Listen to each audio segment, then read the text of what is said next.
नमस्कार दोस्तों, कैसे हैं आप सभी लोग आपके अपने चैनल में स्वागत वंदना है। दोस्तों आज हम एक बार फिर सामान्य प्रबंधन जनरल मैनेजमेंट के मुख्य फैक्ट लेकर आए हैं जो पटवारी के लिए काफ़ी महत्वपूर्ण है। दोस्तों इस वीडियो को आप कंप्लीट देख लेते हैं तो लगभग 3 से 4 नंबर यहाँ से आने पक्के होने की पूरी उम्मीद है, क्योंकि देखिए दोस्तों ये पूरी किताबों का निचोड़ है ना। एक किताब का नहीं, एक बुक का नहीं है दोस्तों, कई बुकों का निचोड़ जो तैयार किया था, जो नोट्स बनाए थे है ना, वो है ना। तो इसमें जो मेन फैक्ट है, जो सामान्य प्रबंधन के जिसे जनरल मैनेजमेंट बोला जाता है, उन फैक्टों को लिया गया है। तो इसलिए आपको शुरू से लेकर अंत तक वीडियो को देखना है। 10 से 12 मिनट का ये वीडियो रहने वाला है, जिसमें हम कम से कम 30-40 मेन फैक्टों की बात करेंगे जो आपके लिए काफ़ी यूजफुल होने वाले हैं। तो दोस्तों शुरू करते हैं आज का वीडियो। सबसे पहला हमारे पास फैक्ट है बिक्री प्रबंधन। देखिए दोस्तों, पहला बिक्री प्रबंधन का एक सामान्य उद्देश्य क्या है, तो इसका हमें आपको सामान्य उद्देश्य बताना है। वितरण के लिए उपयुक्त चैनल का चयन करना। देखिए जो बिक्री प्रबंधन रहता है उसका सामान्य उद्देश्य क्या रहता है, वितरण के लिए उपयुक्त एक चैनल तैयार करना होता है। दोस्तों सेकंड की बात करेंगे, फॉर्म में भरी गई ग्राहकों की प्रतिक्रिया किस प्रकार की सूचना है। देखिए जो फॉर्म रहता है उसमें यदि ग्राहक अपनी प्रतिक्रिया भर देता है तो वो किस प्रकार की सूचना है, तो बाहरी सूचना है। दोस्तों ये कैसी है दोस्तों, यह बाहरी सूचना है।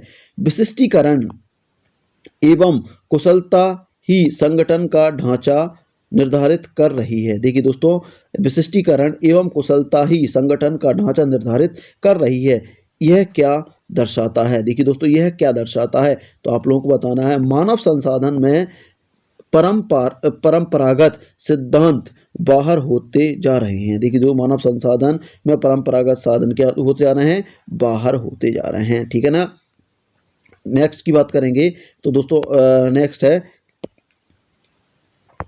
नेक्स्ट रोज नामचे एवं अन्य सहायक पुस्तकों से खाता बही में प्रविष्टियां रखने की प्रक्रिया क्या कहलाती है। देखिए ये याद रखना आपको, रोज नामचे है ना एवं अन्य सहायक पुस्तकों में खाता बही में प्रविष्टियां रखने की प्रक्रिया क्या कहलाती है, तो ये खतौनी कहलाती है। दोस्तों क्या कहलाती है, खतौनी। मोस्ट आईएमपी किसी कर्मचारी के कार्य की प्रशंसा करना तथा पुरस्कार देना क्या कहलाता है, अभिप्रेरणा कहलाता है। देखिए आप किसी कर्मचारी के कार्य की प्रशंसा कर रहे हैं और उसे पुरस्कार दे रहे हैं तो उसे अभिप्रेरणा, मोटिवेशन कहलाता है।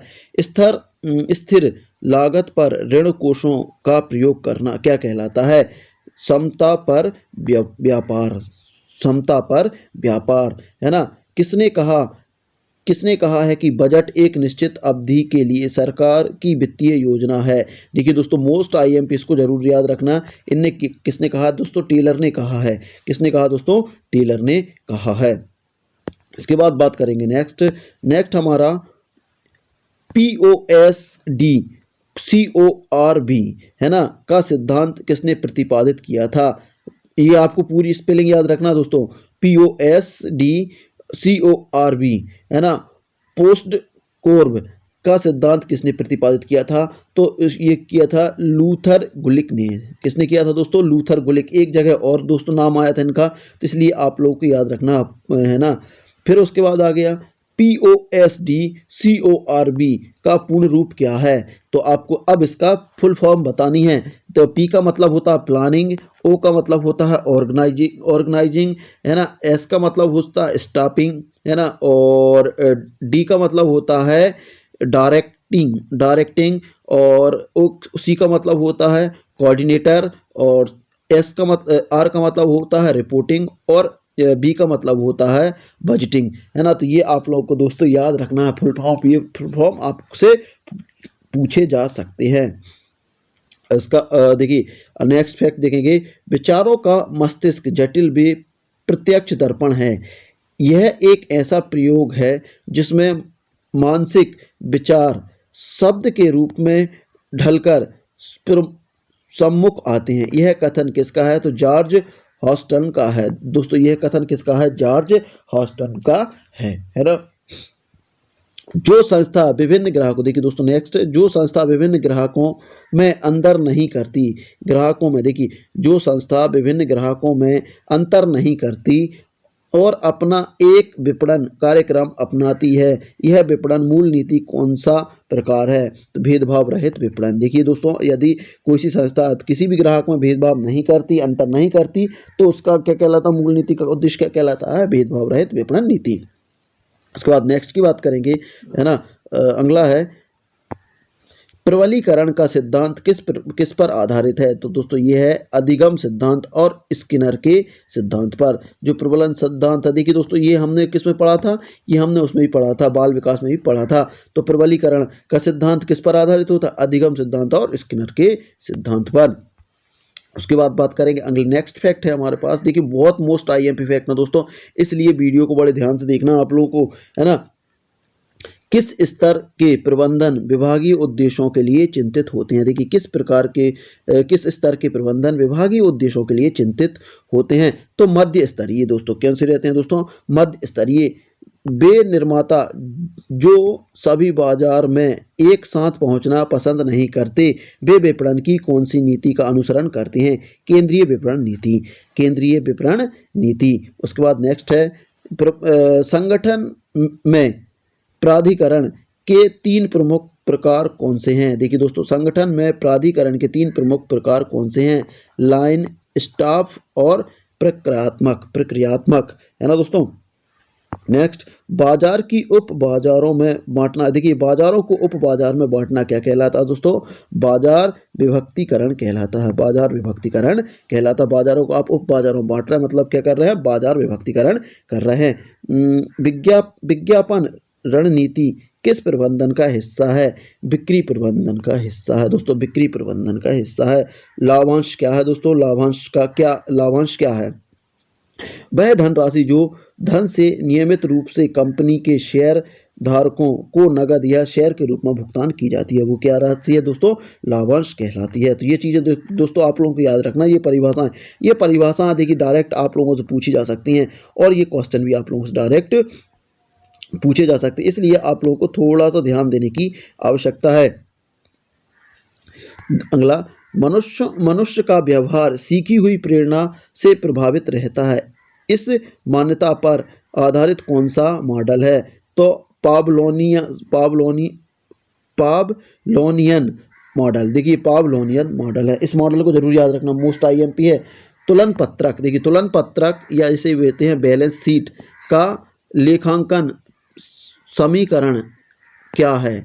परिसंपत्ति, देनदारी या पूंजी, है ना।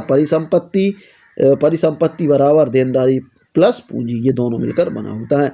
वे लेन देन जिसका लेखा अन्य किसी बही खाते में नहीं होता, उनका लेखा किया जाता है मुख्य या जनरल बही खाते में किया जाता है इसका लेखांकन। अब उसके बाद नेक्स्ट देखेंगे, है ना दोस्तों। ये हम इन्हीं फैक्टरों के साथ आप ये वीडियो खत्म करेंगे। आपका लास्ट फैक्ट होगा दोस्तों, क्योंकि दोस्तों वीडियो बड़ा हो जाएगा, है ना। हम 10 मिनट का वीडियो रखेंगे, ज़्यादा बड़ा नहीं रख रहे हैं। शक्ति का एक ही केंद्र में स्थापित होना क्या कहलाता है? केंद्रीकरण। देखिए दोस्तों, शक्ति का एक ही केंद्र में स्थापित होना केंद्रीकरण कहलाता है। ESOP का फुल फॉर्म क्या है? Employ stock option plan. Employ stock option plan, है ना। चेक क्या है? एक विनिमय पत्र। देखिए मोस्ट आईएमपी चेक क्या है? विनिमय पत्र। वस्तु की प्रकृति विपणन निर्माण को प्रभावित करने वाला कौन सा घटक है? तो बाह्य घटक है दोस्तों। वस्तु की जो प्रकृति है ना, विपणन निर्माण को प्रभावित करने वाला कौन सा घटक है दोस्तों? बाह्य घटक है।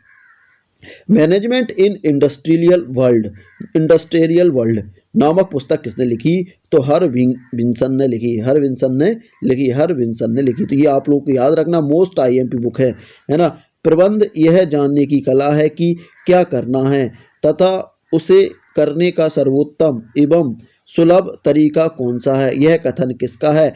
FW टेलर का मोस्ट आईएमपी। मनोवैज्ञानिक परीक्षण किस प्रकार के कर्मचारियों पर किया जाता है? जिन्हें एक ही प्रकार का कार्य बार बार करना पड़ता है। देखिए जिन्हें एक ही प्रकार का कार्य बार बार करना पड़ता है, उनके लिए मनोवैज्ञानिक परीक्षण किया जाता है। प्रतिबल साक्षात्कार क्यों लिया जाता है? देखिए प्रतिबल साक्षात्कार क्यों लिया जाता है दोस्तों, ताकि पता लग सके कि आवेदक दबाव में कैसा प्रदर्शन करता है। आप इसलिए किया जाता है, देखिए इसलिए किया जाता है कि जो आपका आवेदक है वो दबाव में कैसा फील करता है या कैसे बर्ताव करता है, कैसा प्रदर्शन करता है। तो दोस्तों ये था मोस्ट आईएमपी फैक्ट थे, इसके आगे हम आगे देखेंगे नेक्स्ट पार्ट में। तो दोस्तों आप लोग वीडियो कैसा लगा, अच्छा लगा तो लाइक शेयर कमेंट कर दीजिएगा। साथ ही दोस्तों अभी तक चैनल पर नए हो, चैनल को सब्सक्राइब नहीं किया तो चैनल को सब्सक्राइब जरूर कर लीजिएगा दोस्तों, क्योंकि दोस्तों हम पटवारी का पूरा सामान प्रबंधन इसी चैनल पर उपलब्ध कराने वाले हैं। साथ ही इसी के साथ जो अन्य सब्जेक्ट है, चाहे वो इंग्लिश हो है ना, चाहे कंप्यूटर है, वो भी वीडियो बहुत जल्द अपलोड होने वाले हैं। तो इसलिए इस चैनल को आप लोगों को सब्सक्राइब कर लेना है दोस्तों। मिलते हैं अगले वीडियो में, तब तक के लिए जय हिंद जय भारत।